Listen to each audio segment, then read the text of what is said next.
देर रात चक्रवाती तूफान ताउते गुजरात के तटवर्ती इलाकों से टकरा गया है। हालांकि इस तूफान के गुजरात पहुंचने से पहले ही राज्य सरकार ने अपनी तरफ से पूरी तैयारियां की हुई थी। चक्रवाती तूफान ताउते के मद्देनजर गुजरात में 1.5 लाख से ज्यादा लोगों को सुरक्षित स्थानों पर पहुंचा दिया गया। एनडीआरएफ और एसडीआरएफ की 54 टीमें पूरे गुजरात भर में तैनात की गई हैं। तो कई जगहों पर तेज हवाओं के साथ भारी बारिश अभी भी हो रही है। देर रात गुजरात के तटवर्ती इलाकों से ताउते तूफान टकराया है। हालांकि पहले से ही तटीय इलाकों में जो लोग मौजूद थे उन्हें सुरक्षित स्थानों पर पहुंचाने का काम शुरू हो गया था। 54 टीमें गुजरात में तैनात की गई हैं, एनडीआरएफ और एसडीआरएफ।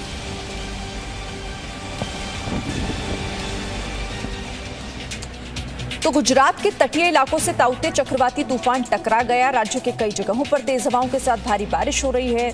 एसडीआरएफ और एनडीआरएफ और साथ ही सेना को एहतियातन तैनात किया गया है। 1.5 लाख से ज्यादा लोगों को सुरक्षित स्थानों पर पहुंचाया गया।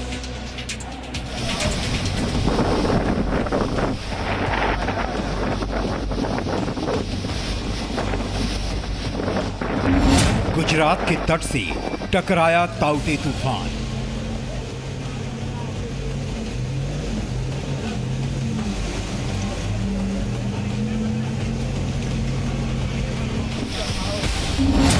अब गुजरात में भी ताउते से तबाही।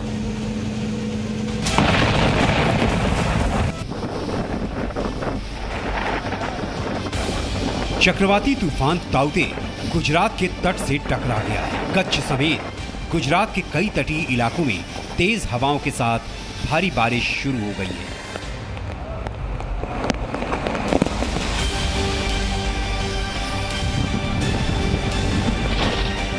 ताउते को ध्यान में रखते हुए गुजरात में 1.5 लाख से ज्यादा लोगों को सुरक्षित जगहों पर पहुंचा दिया गया है, ताकि एक भी व्यक्ति इसकी चपेट में न आ जाए।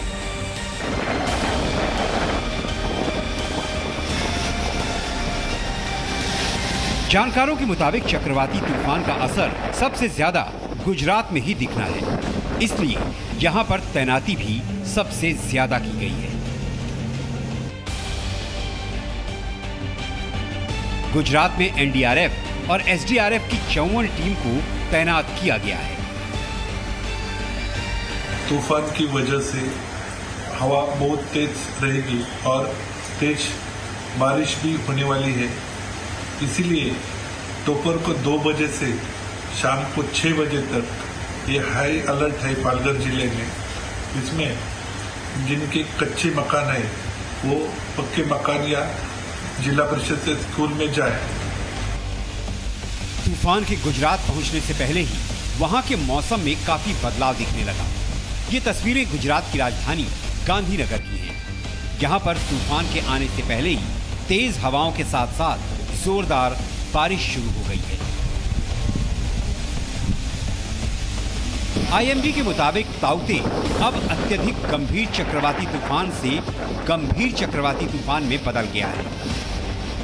ये सौराष्ट्र के ऊपर पहुंच चुका है। तूफान का मुख्य हिस्सा सौराष्ट्र तट को पार कर चुका है। इसका पिछला हिस्सा भी जमीन पर लैंड कर गया है।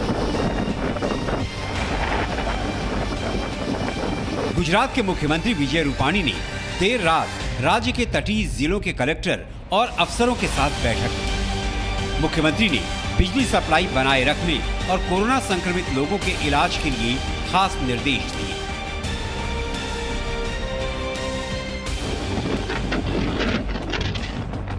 ये सड़क सोमनाथ से दीव को जोड़ती है। बीती रात ताउते तूफान की वजह से इस पर पेड़ उखड़कर गिर गए। यातायात बाधित हो गया। सेना ने इस सड़क को दोबारा शुरू किया। इलाके में काफी लंबा जाम लग गया था। ये तस्वीरें दीव की हैं। तूफान की वजह से सड़क पर एक पेड़ गिर गया। डिजास्टर मैनेजमेंट की टीम ने इस सड़क को दोबारा खोलने का मोर्चा संभाला। काफी मुश्किलों के बाद सड़क पर गिरे पेड़ और बिजली के खंभे को हटाया जा सका।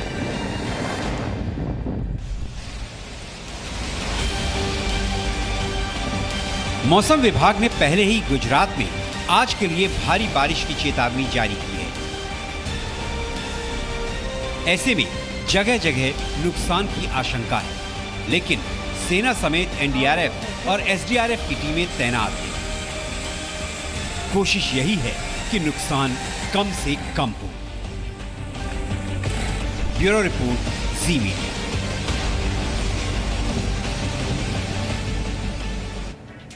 तो ताउते तूफान 4 राज्यों से गुजर चुका है। महाराष्ट्र में तूफान ने 6 लोगों की जान ले ली, 9 लोग जख्मी हैं। 2000 से ज्यादा घरों को नुकसान पहुंचा है। ताउते भारत के जिन जिन समुद्री तटों से गुजरा, वहां पर क्या हालात हो गए हैं, एक रिपोर्ट आप देखिए।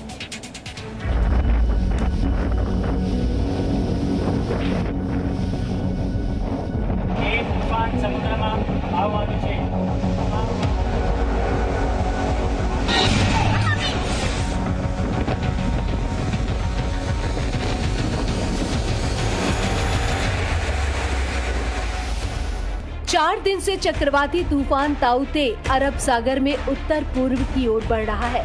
14 तारीख को वो तमिलनाडु और केरल से गुजरा, 15 मई को कर्नाटक के तटीय इलाकों से गुजरा, 16 मई को महाराष्ट्र और अब 17 मई को गुजरात तट से टकरा गया, जिसका नाम है ताउते।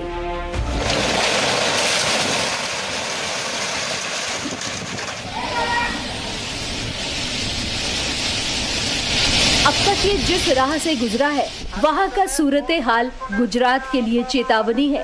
पहले देखिए महाराष्ट्र में ताउते ने क्या किया। ताउते जब मुंबई के समंदर तट से 70 किलोमीटर दूर से गुजर रहा था, तो मुंबई का समंदर शहर में घुसपैठ को उतावला था। ये हाई टाइड का वक्त था और समंदर का नजारा किसी चक्रवाती तूफान से जरा भी कम नहीं। ये मुंबई का होटल ताज है। समंदर की लहरें गेटवे ऑफ इंडिया को पार करते हुए होटल ताज तक जा पहुंची। ऐसा लग रहा था कि समंदर का पानी होटल ताज के अंदर ही घुस जाएगा। ये तस्वीरें होटल के कमरे की खिड़की से ली गई है। तेज हवा के शोर के सामने सब खामोश हो गए। शाम करीब 6:30 बजे यहाँ पर समंदर का राज था। लोगों को बहुत पहले ही एहतियातन हटा लिया गया था। एक तो तूफानी मौसम में आसमानी बारिश और ऊपर से हाई टाइड के समंदर का पानी।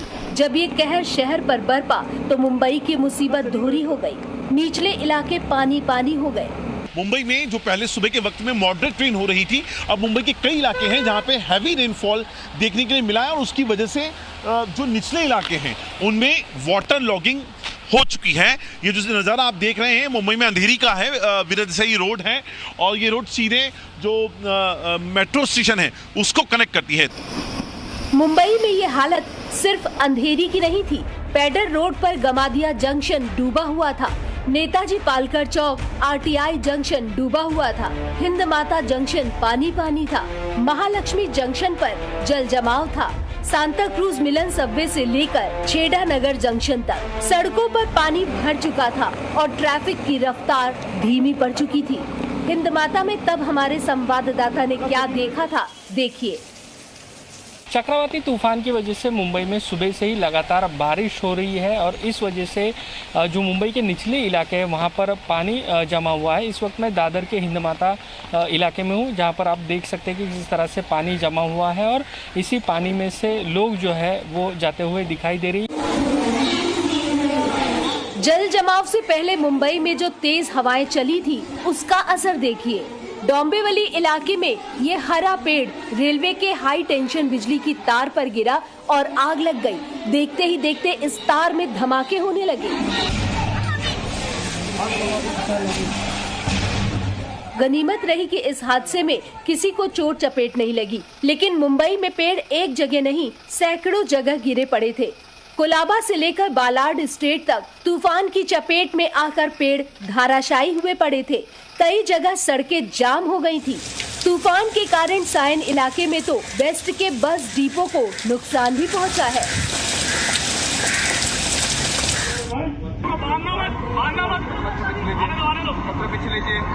तूफानी समंदर में जब जहाज फंसता है तो उस पर सवार लोग ही इस दहशत को महसूस कर सकते हैं।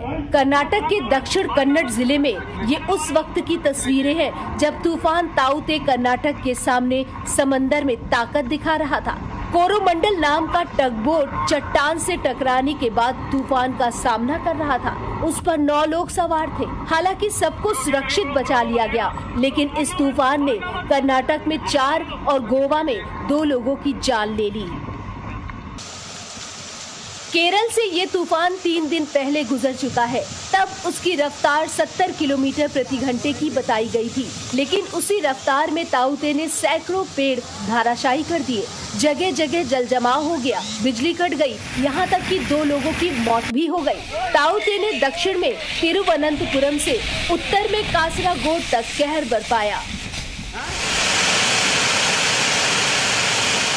तमिलनाडु पर इस ताउते तूफान का असर 14 मई को ही हो चुका था, जब तूफान के कारण इतना पानी बढ़ गया कि थिरुपरप्पु वाटरफॉल में सैलाब जैसी तस्वीरें दिखने लगी।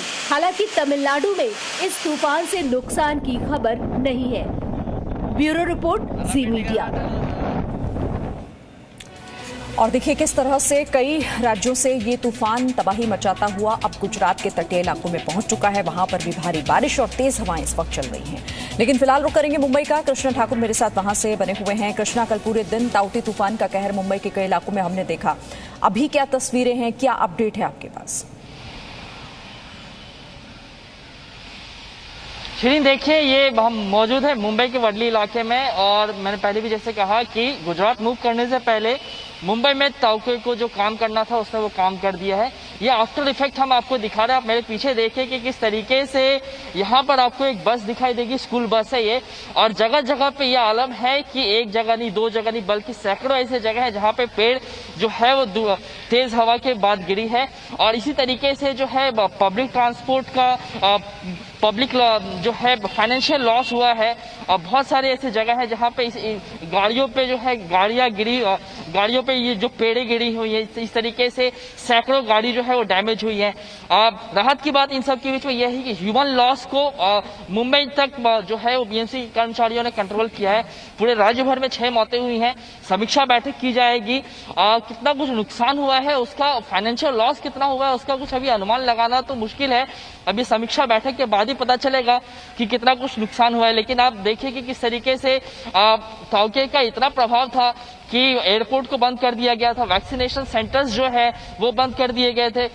शनिवार रविवार को वो दोनों बंद कर दिया गया था। और आज के लिए जो वैक्सीनेशन सेंटर का भी जो अपडेट है वो ये कि जो सिलेक्टेड एरियाज है वहीं पे वैक्सीनेशन सेंटर जो है वो खुले रहेंगे। तो अब देखिए कि किस तरीके से तूफान जो है वो मूव कर गया है। खतरा जो है वो मुंबई के लिए काफी हद तक टल गया है, लेकिन अभी भी 12 से 14 घंटे जो है वो मुंबई के लिए चुनौतीपूर्ण भरे हैं। और जिस तरीके से ये तबाही का मंजर चारों साइड बचा हुआ है, आपको बताएं कि अभी भी जो रात भर से बीएमसी के कर्मचारी लगे हुए हैं, और लेकिन जिस तरह से मंजर दिख रहा है उस तरीके से कह सकते हैं कि अभी भी इस पूरे क्लीनिंग के प्रोसेस में 12 से 13 घंटे का काम लग सकता है। शिरीन, अच्छा कृष्णा, कहां पर मुंबई में ज्यादा नुकसान की खबर है?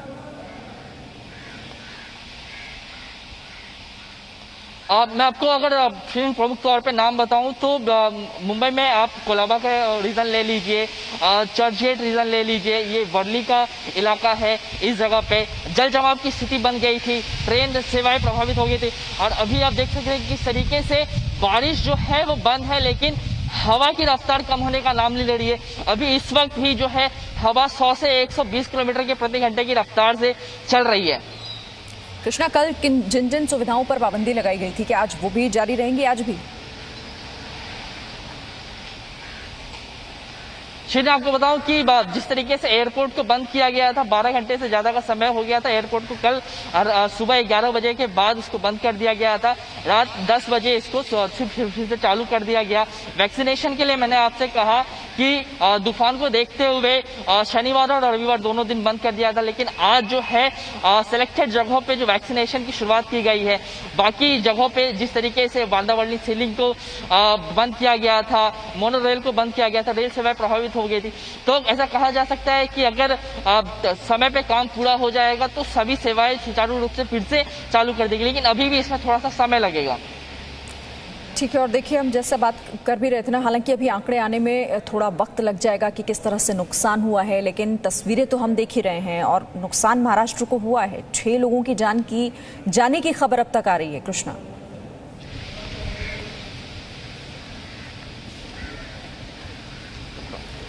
जी बिल्कुल, मैं आपको बताऊं कि कुल 6 लोगों की जान गई है पूरे महाराष्ट्र भर में। हालांकि सरकार ने जो है अभी तक किसी भी तरीके का राहत पैकेज का ऐलान नहीं किया है। संभव है कि आज जो है मुख्यमंत्री समीक्षा बैठक करेंगे, उसके बाद कितना कुछ लॉस हुआ है, लॉस पूरा एक स्टडी करने के बाद, केस स्टडी करने के बाद जो है मुख्यमंत्री राहत पैकेज का ऐलान कर सकते हैं, जिस तरीके से लोगों की मृत्यु हुई है। बिल्कुल, क्योंकि नुकसान हुआ है। और कृष्णा, अगर मुमकिन हो तो आसपास की तस्वीरें जरा दिखाइएगा। आपके आसपास दिखाई भी दे रहा है कि क्या नुकसान किस तरह से तेज हवाओं और बारिश की वजह से आसपास हुआ है।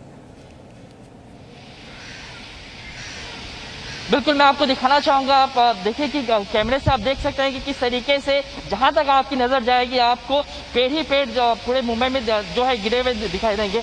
ये आप देख सकते हैं कि मेरे सामने एक स्कूल बस है। स्कूल बस के नीचे स्कूल बस के ऊपर जो पेड़ गिरा हुआ है, और ये पहला ऐसा जगह नहीं है जहाँ पे गाड़ियों को लॉस हुआ है। ऐसा कई जगह है जहाँ पर गाड़ियों के ऊपर इसी तरीके के पेड़ गिरे हैं। तो कह सकते हैं कि एक तरह ह्यूमन लॉस को कंट्रोल तो मुंबई में किया है बीएमसी ने, लेकिन गाड़ियां जो है वो बहुत सारी डैमेज हुई है। साथ ही साथ जो है कई ऐसे जगह है जहाँ पे बारिश के बाद जो है वो सड़कें, फुटपाथ जो है वो ढह गई थी।